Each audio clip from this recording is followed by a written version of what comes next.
Hare Krishna. Thank you very much for inviting me to your wonderful Kolkata temple. And I've been asked to speak about Śrīla Prabhupada.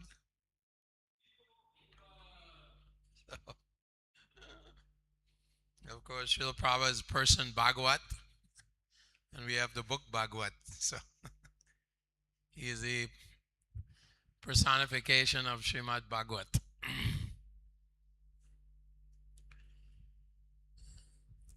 So, Kali Kalir Dharm Harinam Sankirtan Krishna Shakti.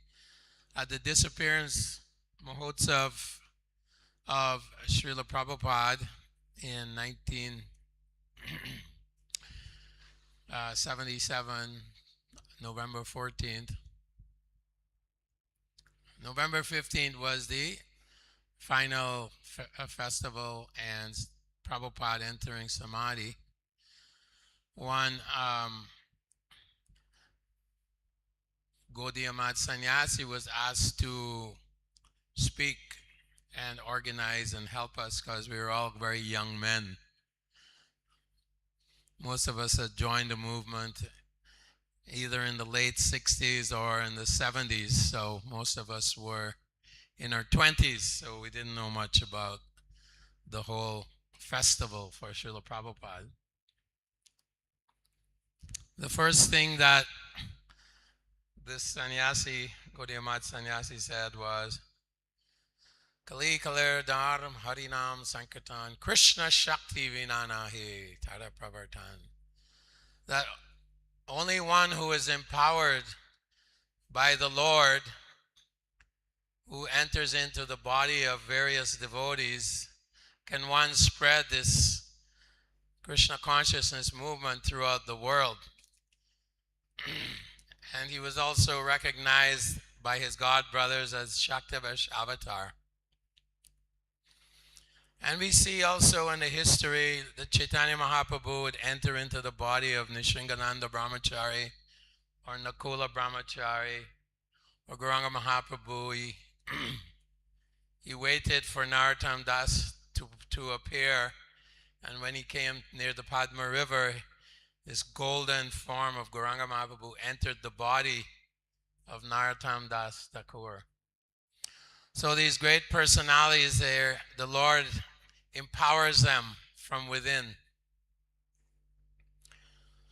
So we were all young and radical. We were labeled the radical left because we rejected the capitalism of America, materialism, and we were street sadhus. They called us street sadhus. And we were revolting against the status quo, against the establishment. And so Krishna brought Śrīla Prabhupada into the lower east side of New York. We're all young people. We were congregating there, living very simply and investigating Eastern philosophy, Buddhism, Hinduism, Taoism, these different Oriental philosophies. So Śrīla Prabhupada, of course, we know Brahmananda saw him on the street. Brahmananda had actually taken the same cargo boat, Jaladuta, to India with some friends. They were in India, also Kurandar, Kirtananda, he was also in India, but they didn't find a bona fide guru. So many gurus, pseudo-gurus, pseudo-incarnations are exploiting people. So they came back from India without finding their guru. But they were in the lower east side, New York, the Bowery, where all the drunks and the burnt out people were lying on the sidewalks. And they got Prabhupada, 22nd Avenue, a little storefront. Prabhupada was going to Thompson Square Park, and devotees were going out first Sankirtan in the west. Hare Krishna. We, we see the documentaries, black and white documentaries of all these young Americans. Why are they rejecting the values of their parents and their grandparents? Work hard, get a material education, get a job, and make money, and live in a nice house, drive a nice car, go on vacations to Hawaii. It's a kind of lifestyle. Rejecting everything. Why? Because no one is happy, no one is peaceful. So we know Prabhupada, when he arrived at the Commonwealth Harbor, said, Krishna, why have you sent me here? These people are all overwhelmed by Rajagun Tamagun. Rajasastu phalam dukam. In Rajagun, there's nothing but misery.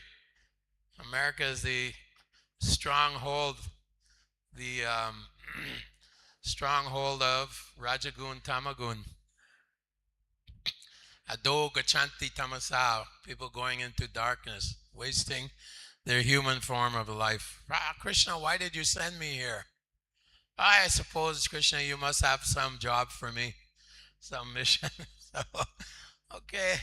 So most of the Swamis, they would collect wealthy people in New York and up Manhattan, elite area of New York, Manhattan. They'd have a nice apartment, and all these rich people would come and have a guru, kind of a fashion. Oh, I have a guru from India. And they were teaching, Advaita philosophy. Oh, we're all God. Krishna, he's just a famous person. He comes out of the Brahman, It's kind of impersonalism. Prabhupada went to the slums of New York and found these young people, mostly middle class background. They have all the necessary amenities of life, but we rejected it all. Something's missing. Just like the golden cage, but you're not feeding the bird in the golden cage. A cage made of 24-karat gold. You're not feeding the self. The inner soul is crying, where is happiness? Where is peace? Who am I? Amike. Who am I? So Robert started simply chanting. And one girl named Judy, she came and she was experimenting with some LSD. Most of us experimenting with these mind-altering chemicals that make you think outside go into the cosmos and merge with the cosmos. So she was thinking, I am God, the floor is God, everything is God. And she came to see Śrīla Prabhupada. And so after Prabhupada's class, so would you like to come to class? We have class in the mornings. Do you live very far away? And of course she's thinking, I live everywhere. Oh yes, Swamiji, I live, yes, I can come anytime. I was like, good. So tomorrow morning at 6, you come for Bhagavatam class. She lived like 2.5 hours away by train. And she's, oh my gosh. When she first came into 26 2nd Avenue, Prabhupada was offering his obeisances to a picture of his guru and Lord Chaitanya. Oh, she's a real Swami. He's offering his obeisances to the floor. His floor is God. Everything is God, cosmos, cosmic consciousness. So like this, when Prabhupada said, yes, come at 6 o'clock. Oh no, I have to take a train 2.5 hours. So like this, we didn't know anything. Some devotees, they would come to Srila Prabhupada's classes, then they would go home and they would make a little altar and they'd get some twigs from a tree. So, oh yeah, this is God. They put a twig on their altar. We didn't know anything. So this is how it started.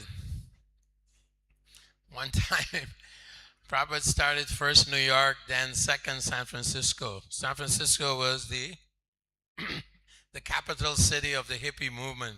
Thousands of young people from all over Europe, Western Europe, Australia, Canada, America, England. We all descended on this San Francisco, the hippie place. So the hippies would take drugs, LSD, and then they'd come in to the temple in the morning for the chanting. So when they come down, they would feel okay. Prabhupada would be chanting in the morning, and the hippies would be dancing. One hippie girl, I mean, they just thought we should be natural. Why should we wear clothes? Prabhupada said, what is a hippie, Varna Shankara. So one young girl, oh, Swamiji, please marry me. Prabhupada sitting there, he says, I have taken the order of sannyas, the renounced order of life. He's so grave. He says, I cannot marry. I have taken renounced order of life. So like this, Srila Prabhupada would preach, mainly the hippies were coming. They were searching. I mean, these are young people who come from well-to-do families, in America. You're not poor. You have all the neat necessities of life. Canada, these countries, Australia, England. And then they're rejecting, Vairagya, Falgu Vairagya, reject everything. Impersonalism. So some or other, Srila Prabhupada was developing we were very young. I met Srila Prabhupada the first time Prabhupada came to Portland, Oregon. That's about 6-hour drive from where I lived. You drive down the highway. Prabhupada came, that was 1972, in June of 72. So many young people were joining Prabhupada. So wherever Prabhupada went in America or North America, because I lived in Canada, everyone would drive there. We had vans, highways, so wherever Prabhupada went, there would be hundreds of 300-400 devotees in their vehicles come to see Prabhupada. So Prabhupada came to Portland, and he was very grave because at that time in 72, Srimad Bhagavatam was not being distributed in the public places, or not so much Bhagavad-Gītā either. We'd have big kirtan, and then people would crowd around us. We would buy sheets from, the shop. We'd buy cotton sheets, and then we would get some dye, usually pink dye, and we'd dye them pink.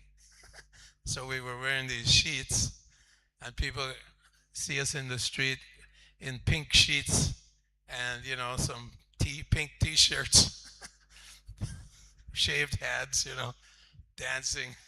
And they were just, what are these people? Where are they from? Are they aliens from another planet? They had no idea. They didn't know anything. Who is Krishna? We didn't know anything about Krishna. Nothing. We didn't know. Who is God? Who is Krishna? Who is anything? Radharani?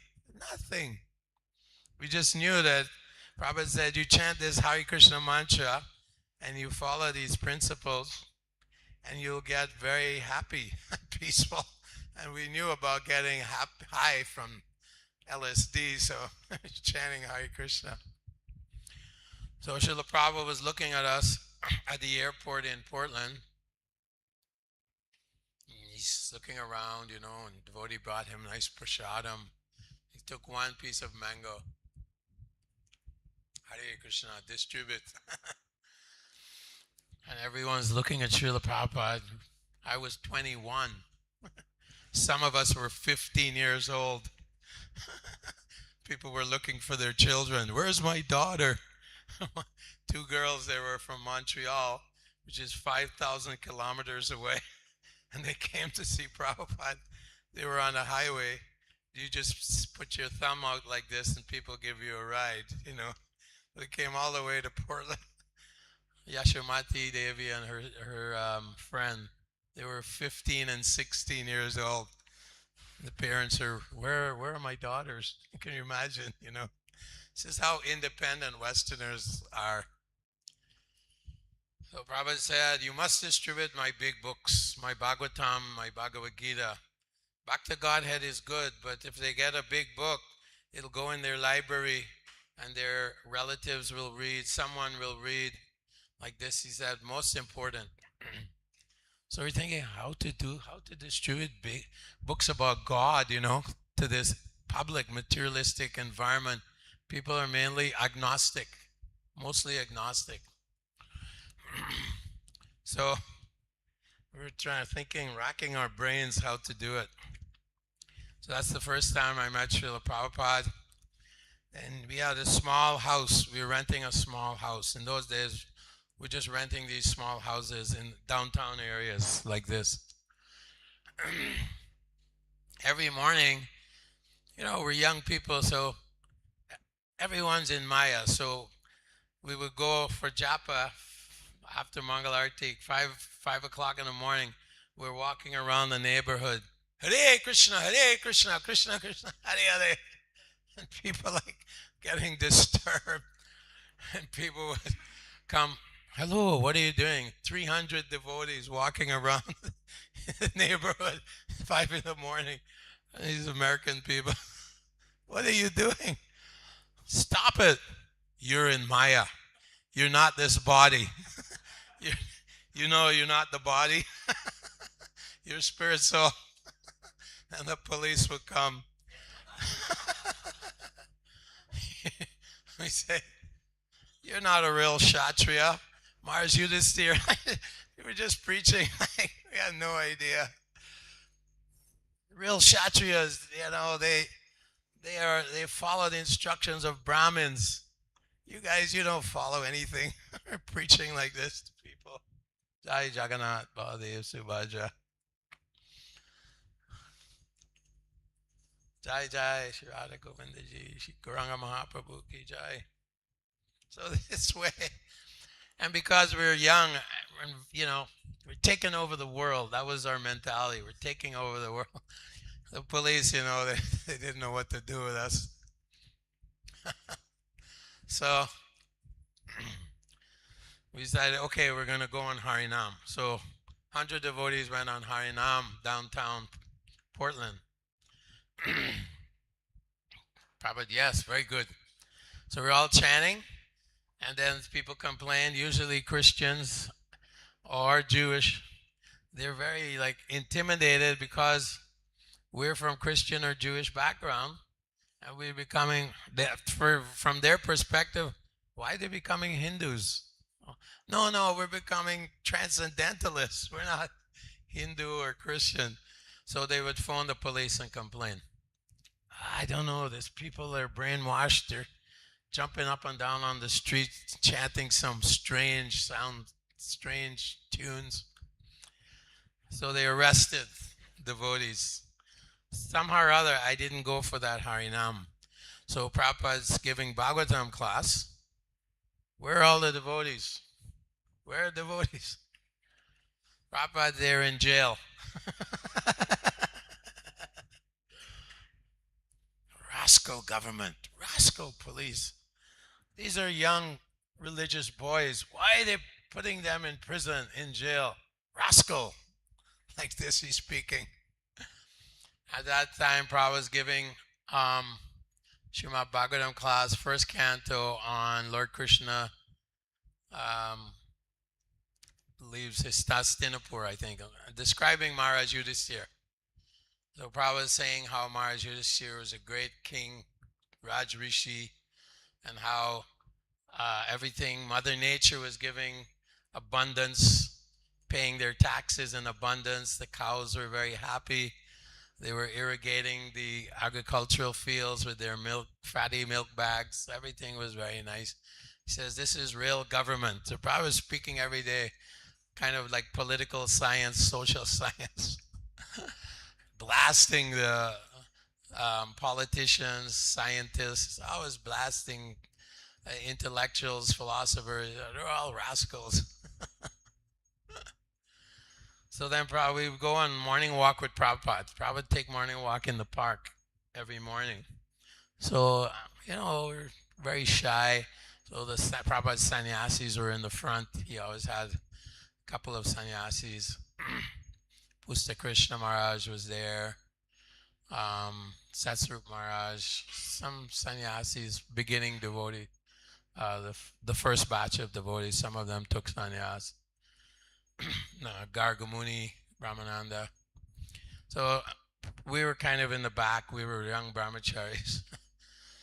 Prabhupada always, on his morning walks, started speaking philosophy. So he stopped. He says, these scientists are just like frogs. He says, frog in a well philosophy. How big is the universe? And the frog expands himself. The universe is so many light years, maybe 5 million light years in size, size, dimension. Pure speculation. Prabhupada said they have no idea. With their, imperfect senses, they make imperfect telescopes. What do they know? Like this, Prabhupada was speaking. So he stopped, and there was like this, a pond with ducks, and there were some frogs there.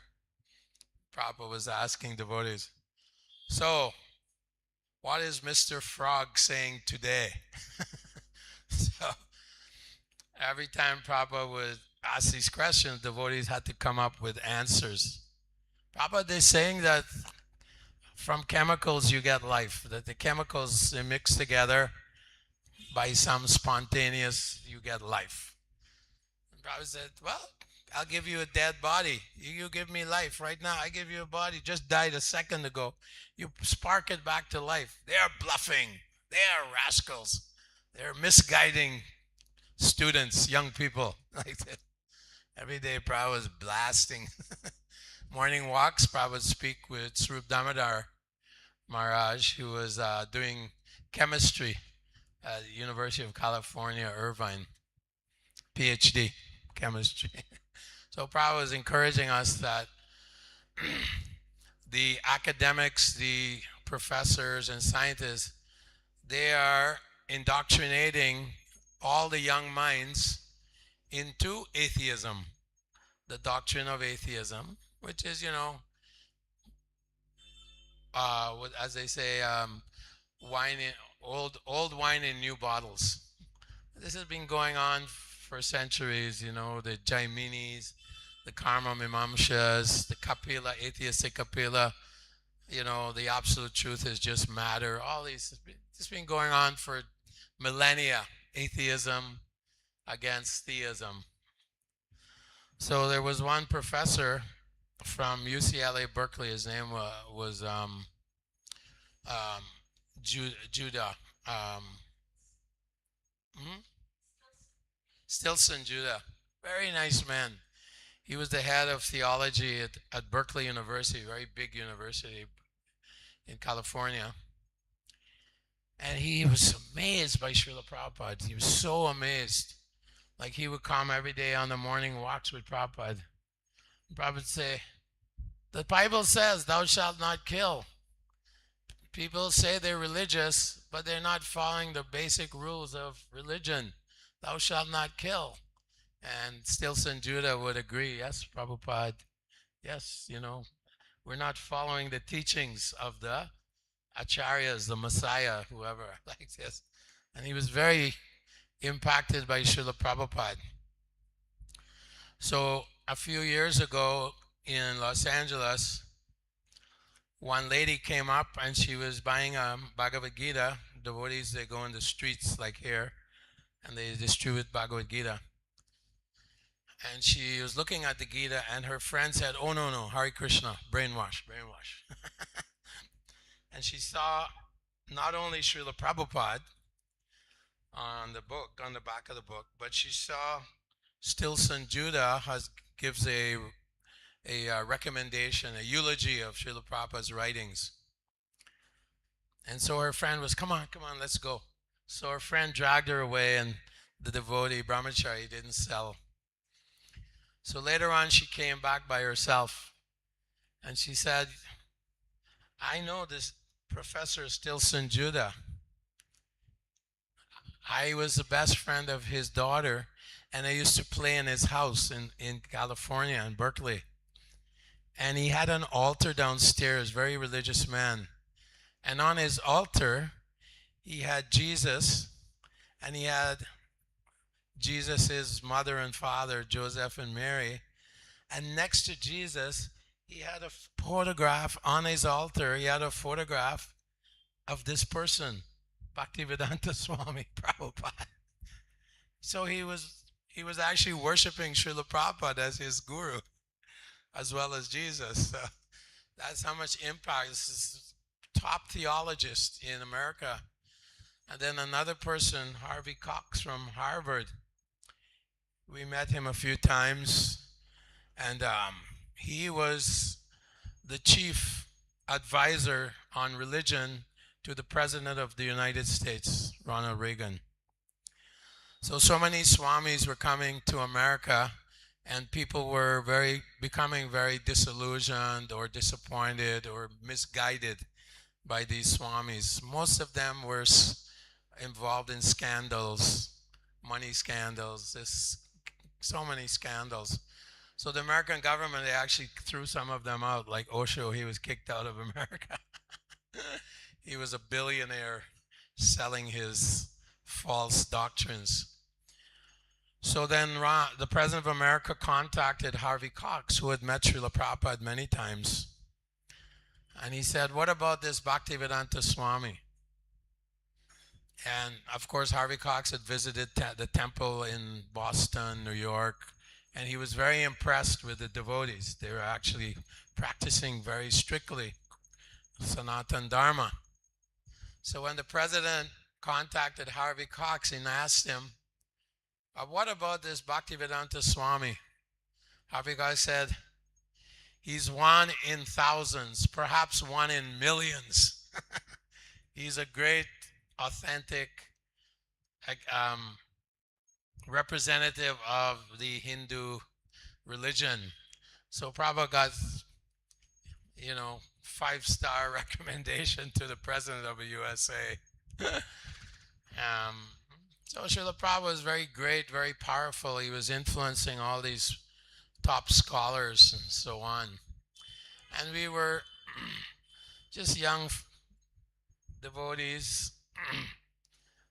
The leaders of the movement would preach to us, if you want to please Prabhupada, you don't have to come and sit with him. You should go out and distribute his books. Go out and preach. That way you will experience Prabhupada. And that is true.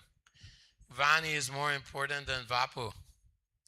But it's also very nice to come and associate in a room with Srila Prabhupada. So every time Prabhupada came to Los Angeles, we would come and see him. I live north of Los Angeles. And I also lived in Los Angeles because we opened the airports. Prabhupada was amazed. When we opened the airports, we started distributing millions and millions of books to people. And Prabhupada said, this is a great miracle. These books are religious books. We've never seen in the history so many religious books being distributed. When you're distributing a book about God, people are like, no, I'm not interested. But because of our enthusiasm and Prabhupada's inspiration, every day, thousands and thousands of Bhagavatams and Gitas were going out to the people all across America, because all the airports, we opened all the airports in America. Some of the busiest airports in the world, like Chicago Airport, Los Angeles Airport, New York Airport. Everywhere there was Hare Krishna devotees. We're dressed in civilian clothes, and we're stopping people. There was one famous boxer, Muhammad Ali, and he was rebellious against the American status quo and the way they treated the African Americans. So he made friends with Bhakti Tirtha Maharaj. He had met devotees, and he had purchased books from the devotees.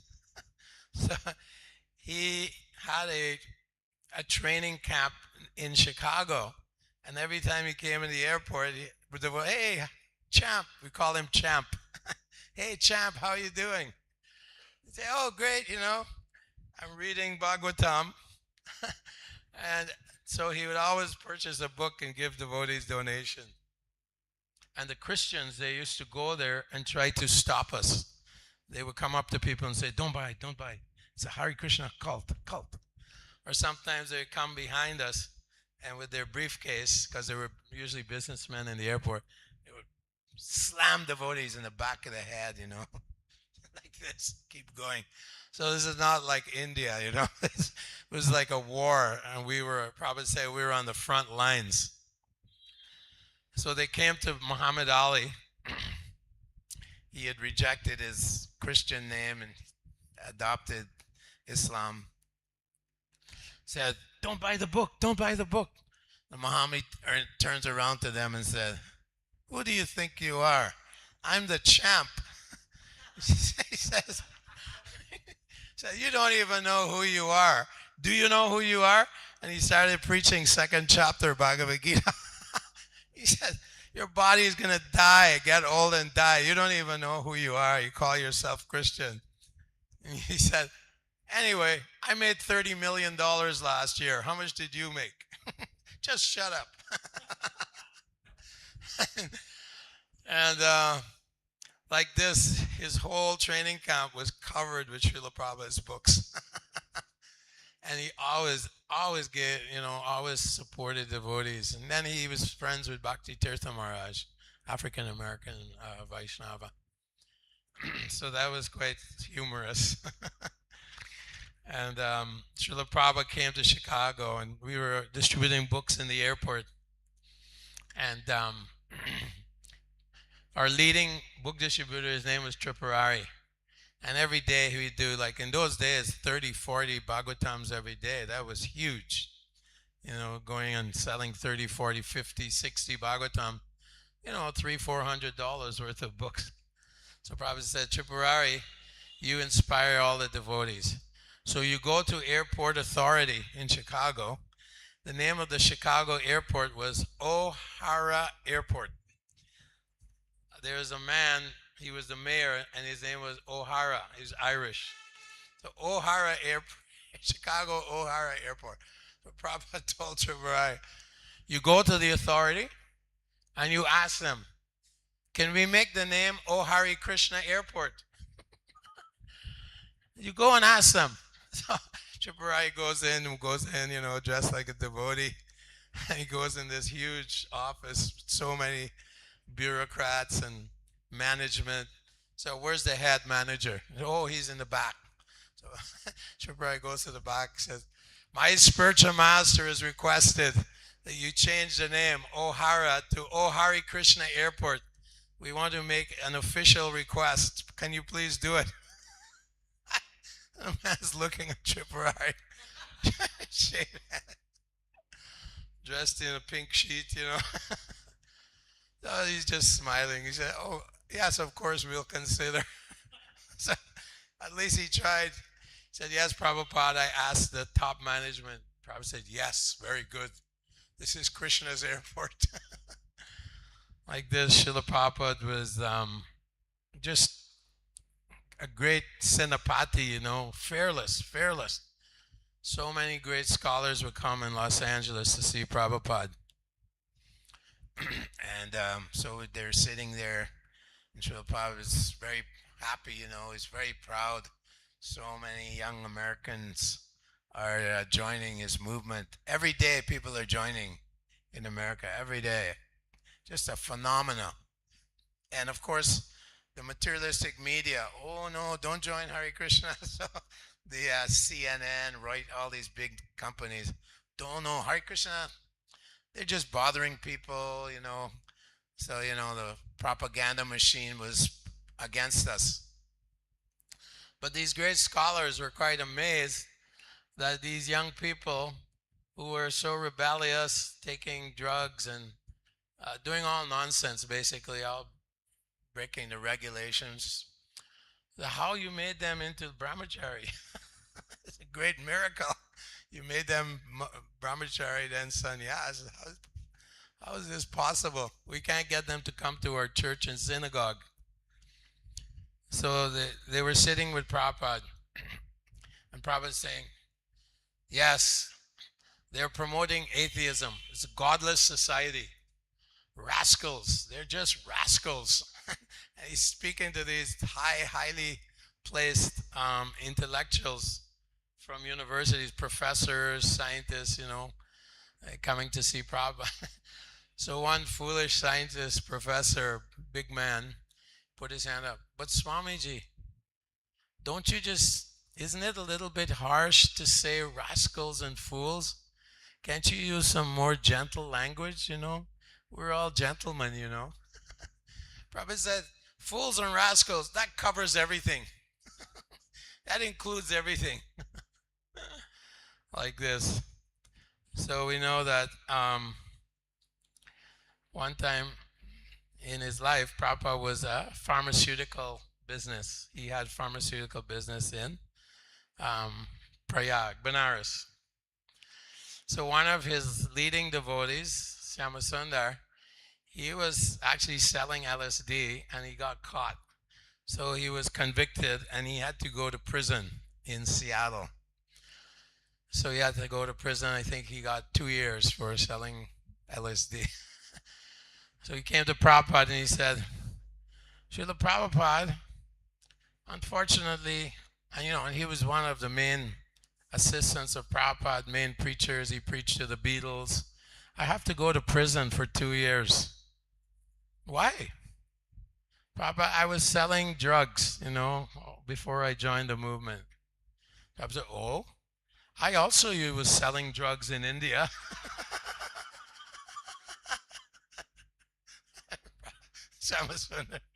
Okay, Prabhupada. He said, don't worry, Krishna will help you. So he went to jail in Seattle, which is near where I live. And after 2 months, he was called into the office. The head guy there said, you are such a lucky man. You must, some God or something must be blessing you. He said, you're completely exonerated and you're a free man. After 2 months, Krishna let him go out of the prison. Prison warden gave him freedom. Somehow, Krishna always helps his devotees. So we were young and very rebellious and very zealous, We have met Srila Prabhupada. So I was sitting like here, and Prabhupada was sitting here, giving Bhagavatam class in Los Angeles. And what we would do, we'd come for class, and then we'd eat a little prasad, and we'd run out in the streets and just grab people, and kind of shake them down. You have no idea. This great personality from the spiritual world, he's here to save you. Take this book. And we'd shake them down. Say, okay. I'll take the book. Here, take some money. Get out of my life. We're just shaking people up. They even had a cartoon in one of these famous journals about Hare Krishna going up to someone and selling him a book, making him take a book. And then they show the book is in his throat. Like the cartoon is like he's got the book shoved down his throat. He said, Hare Krishna proselytizing. So we were a little bit overzealous. We didn't care. We're just like, everyone's in Maya, everyone's taking a lower birth. This will save them. This is a great personality. So Prabhupada was looking at me. I was like 21, 22 maybe. He says, this is a gradual process. He says, just slow down. This is Krishna consciousness, devotion is very gradual. Just slow down, cool down. He says, cool down. Don't be crazy. Like that, he's looking and telling me, because You just have fire in our eyes, you know. We just run out, just constantly. We would, during the marathons, we would, Prabhupada was just inspiring us so much. It's amazing, this huge personality on the planet Earth. We'd go out, and they had a scoreboard, and we'd come back from Mangalarti. Because Christmas time in the West, people are out there and trying to enjoy, God gave us His world to enjoy. That's their philosophy. So we would find people at 2 o'clock in the morning in the bar, coming out of the bars drunk. And drunk people, intoxicated people, are very easy to sell books to. Hi, this book will make you happy. It's the greatest thing in life. Okay, they're kind of intoxicated. Okay, here's $20. So we'd find an evening, Sankirtan was amazing. So then we come back from Mangalarti, and there was so much competition. Prabhupada was telling us, whichever temple does the best, I will come to that temple. So there was Los Angeles competing against New York and New Vrindavan. Those were the three big ones. And they were competing. And Prabhupada would say, I think Jai Tirtha was in charge of Los Angeles at the time, and he was saying, if Kirtanananda in New Vrindavan beats Jaya Tirtha, he'll have a heart attack. So he's promoting, he says, competition is good. So we'd come back from Mangalartik, and you'd write down how many books you distributed and your name. So we go and we look, and if we weren't at the top, oh no, this Mother Radhika, she's 2 books ahead of me. We'd run back out in the street and look for someone at 4 o'clock. And some guy going to work at 4 in the morning. Hey, wait a minute, roll down your window. And we'd stop him at the city lights, at the lights. And we'd say, you gotta read this thing. This is the greatest thing ever. You have no idea. Look, it's Sanskrit from India, man. Okay, how much? Just let me go. And then we come back, okay, I'm number 1, like this. And then Ramaswar would send these reports, newsletters, to Prabhupada. Prabhupada said, yes, these reports of book distribution make me feel like a young teenager, a young man. You're so inspired by it. We're inspired by him. He was so inspired by us. So this was going on during Prabhupada's time. And one time we went to Prabhupada's room. We said, can we see Prabhupada? Prabhupada says, we should do books all day. So we came in after book distribution with Tripurari. And the Prabhupada had these secretaries, and their whole job was to say, no, you can't see Prabhupada. Prabhupada's resting. Prabhupada's translating. Prabhupada's this. They wouldn't let us, little brahmachari, they wouldn't let us. So we went and we said, we would like to see Prabhupada. And Prabhupada heard, he heard our voice. So who is that? It's Tripurari and some brahmacharis came from the airport, from the book distribution. Let them come in. So Tripurari comes in. They didn't let me in, but they let Tripurari in. The other devotees are waiting outside, and the door was open. So Prabhupada was sitting on his bed. He said, okay, how do you sell these books? You sell a book to me. So Tripurari takes the Bhagavad-Gītā and he said, hello, sir, how are you today? You have very nice clothes on. You look very intelligent. He says, have you read the news? Yeah, I read the news. It's bad news. This is the good news. So that was his line. Then he showed Prabhupada the book. He said, here are all the professors recommending that you read this book. It's a very ancient book. And this is the Sanskrit like that. And then he showed the pictures. And Prabhupada used to say, the pictures are selling the books. The paintings are actually selling the books.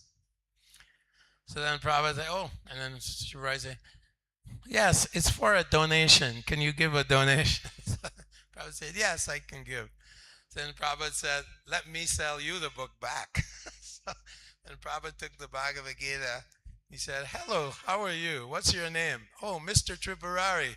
"Oh, here, I want to show you this ancient book from India." And Prabhupada sold the book to Tripurari in the same way. "Oh, you're a very intelligent man." Like this. And Prabhupada was just like sitting on the bed going, "Hello, sir, how are you? You're very intelligent. Please take a look." And Prabhupada was just smiling, like so happy. He was just amazed that how this whole revolution took off, huge wave of Krishna consciousness spreading over the Western world. And then he brought his white elephants to India to show them that this is the the greatest jewel of India is this Sanatan Dharma, this devotion to Krishna. This is the greatest thing. And his countrymen, he wanted his countrymen to take up this Krishna consciousness, that the mission of Lord Chaitanya is the medicine that will cure us in the age of Kali Yuga. So of course India, Mumbai, all devotees at Cross Maidan Pandal program, and Radhanath Swami was there. He was traveling in India, we know, and he was Richard. They call him Richie. And he saw Prabhupada at the Cross Maidan in Mumbai. And Prabhupada saw him way in the back. He said, "Brahmananda," one of his disciples, "go and bring him up, So Prabhupada could recognize who is authentic devotee, who will be his disciple, and who will not. So we know the story of Radhanath Swami. Of course, I was in New Vrindavan in 1973. And Radhanath Swami was in the barn milking cows.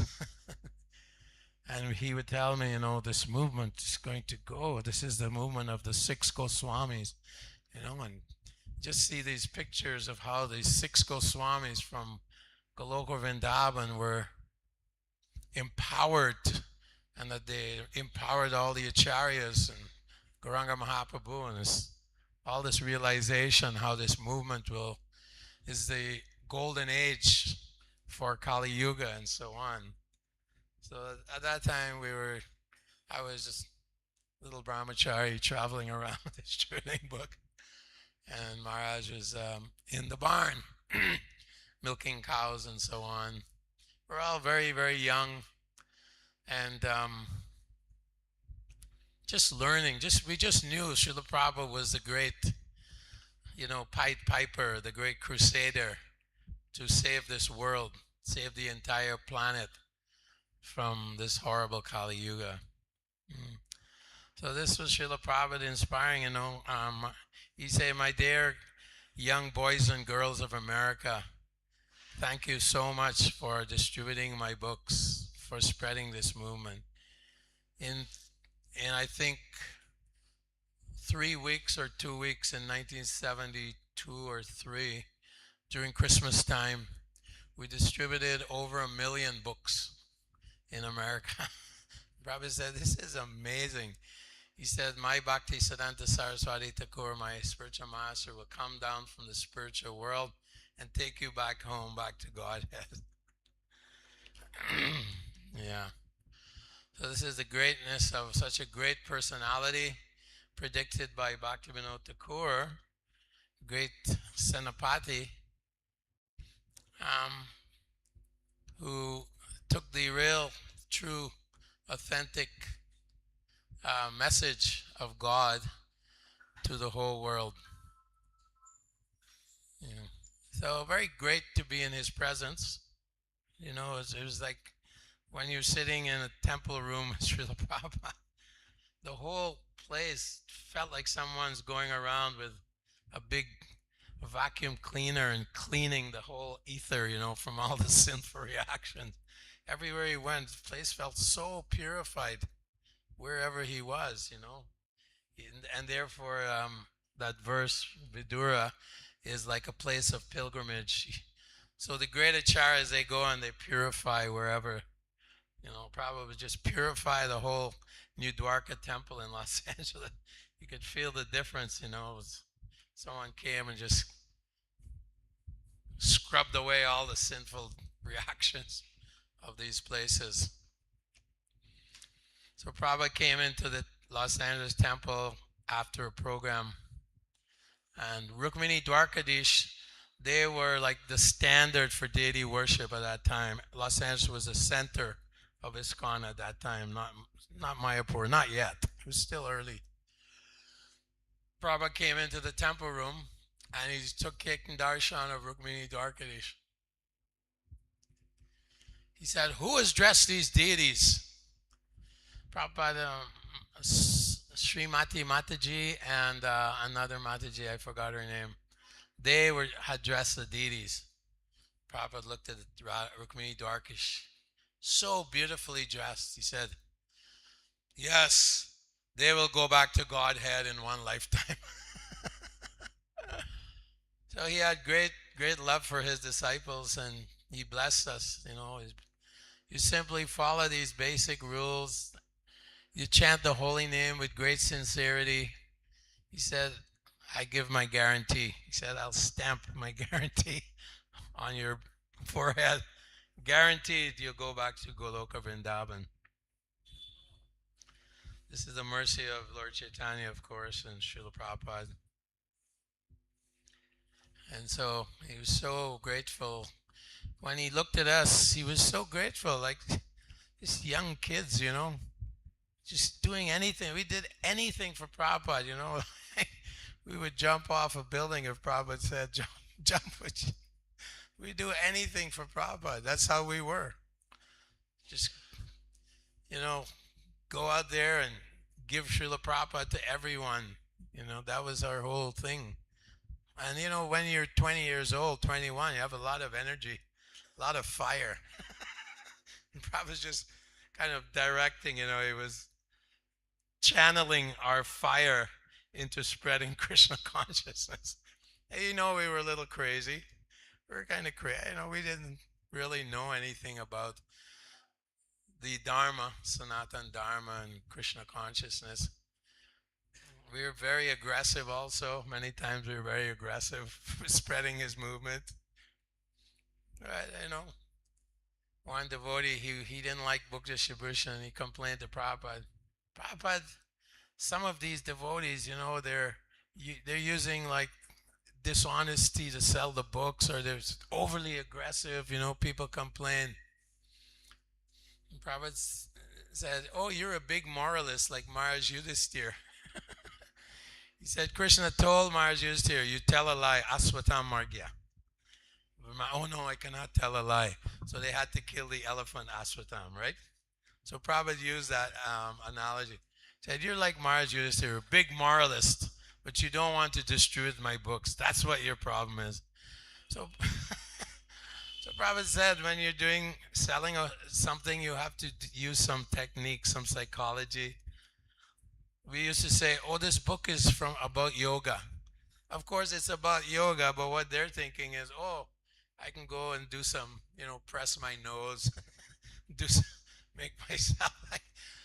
But no, it's about yoga. But we know they're thinking, "Oh, okay, yoga, okay." And then they read all the philosophy, control your mind, control your senses, like that. So Prabhupada told Tripurari came to Prabhupada and said, "Prabhupada, they're complaining that I sometimes I disguise the truth to sell a book, Just like in sales. Say, 'Oh yeah, this is the best car you can buy. Come and buy.'" Sales technique. Prabhupada said, "You're telling white lies and you're selling my books and saving them from the hellish conditions of life. They're going to hell. And out of compassion, you're selling my books and tricking them, just like Vamana Devi tricked Bali Maharaj. It was good that he tricked him, right? And Sukacharya, no, don't surrender to Vishnu." Like that. So we have to learn. Of course, we have to also keep the public happy. We can't insult them or,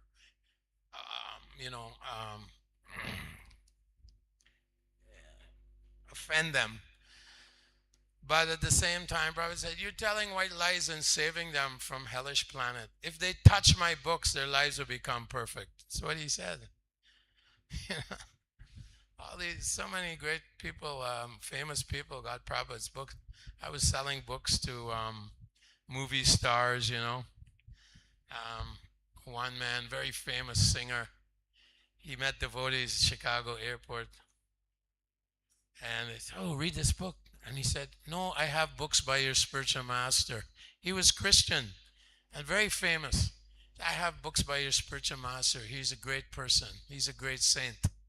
And he took more books and gave donations. So many of these famous people, they understood that Śrīla Prabhupada was something very great, and they would take his books. Śrīla Prabhupāda ki. All glories to Śrīla Prabhupada. Thank you very much.